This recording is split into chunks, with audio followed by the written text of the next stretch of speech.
welcome party. You should come. It might help you adjust to the changes. David barely noticed as she shut the door in his face. His heart pounded as he gripped the letter in his hand, his mind racing. He turned and started walking back home, but his gaze drifted toward the Morgans' house. Through the fence, he saw them laughing with their guests, gathered around their brand-new backyard pool, built suspiciously close to his property line. His stomach churned. How long had they known? That night, David lay in bed, staring at the ceiling as the muffled thump of music from next door carried on through the walls. He checked the time, 1 a.m. He tried calling Tyler. No answer. 1:15 a.m., he knocked on their door. Tyler finally answered, red-faced, holding a half-empty beer bottle. "Hey, man," he slurred. "Party's over." "What's up?" David's patience was razor-thin. "It's almost 1:30. Some of us work tomorrow." "Nah," Samantha appeared behind Tyler, her smile too sweet to be genuine. "Relax, David. We stopped the music right at 1. Check the bylaws." David took a deep breath.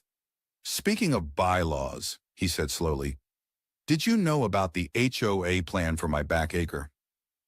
The way both their faces shifted, guilt flashing across their expressions, told him everything. "You did," David muttered, his voice low. "You knew they were stealing my land." Tyler ran a hand through his hair, sighing. "Not stealing," Samantha corrected. "Reallocating. The resort will have a lap pool for serious swimmers, cabanas, a cocktail bar. It'll be amazing." David stared at them, his mind churning. A lap pool, cabanas, a cocktail bar, on his property. Tyler shrugged, clearly trying to play it cool. "It's not personal, man. Eleanor showed us the real property lines. Your grandfather's maps were wrong." David didn't say another word. He turned and walked away, his mind spinning with 1,000 thoughts at once. Back home, he climbed into the attic, pulling down the old wooden chest his grandfather had left behind. Dust swirled in the dim light as he unlatched it, carefully pulling out a stack of yellowed documents. The original property deed. He spread the papers across his kitchen table, his pulse quickening as he examined the old maps under the warm glow of the lamp. His grandfather's maps followed natural landmarks: the creek, the oak tree, the rocky ridge. The HOA's newly drawn boundary lines?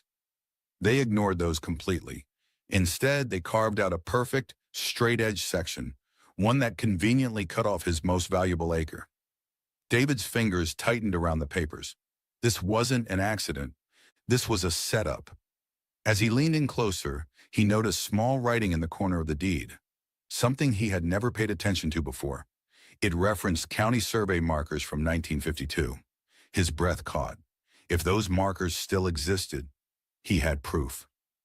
His grip on the document steadied. His rage was still there, burning hot, but now he had something else too. A plan. This wasn't over. Not by a long shot. Ace. David sat at his kitchen table, his grandfather's old property documents spread out before him. The yellowed pages told a different story than the HOA's so-called official survey. His land wasn't community property. It had been in his family for 3 generations. The HOA was lying. But proving it? That was another battle entirely. His phone buzzed, snapping him from his thoughts. It was Mark, his best friend and a local contractor. "David, I just heard what's happening," Mark said, his voice tense. "I need to warn you, this isn't the first time the HOA has done something like this." David gripped the phone tighter. "What do you mean?" Mark sighed. "Remember the Hendersons? Last summer, they got hit with a bunch of sudden HOA violations. Fines, warnings, threats of foreclosure. Then out of nowhere, they sold their home and left." David frowned. "I thought they moved because of a job offer." "That's what they told everyone," Mark said bitterly. "But the truth? The HOA pressured them out. Once they left, guess what happened? Their house was bought under market value by Eleanor's daughter." David's stomach twisted. "You think she's trying to do the same thing to me?" "I don't think, David. I know." David felt his pulse pounding in his ears. This wasn't just about a resort. Eleanor had been playing a long game, manipulating property values,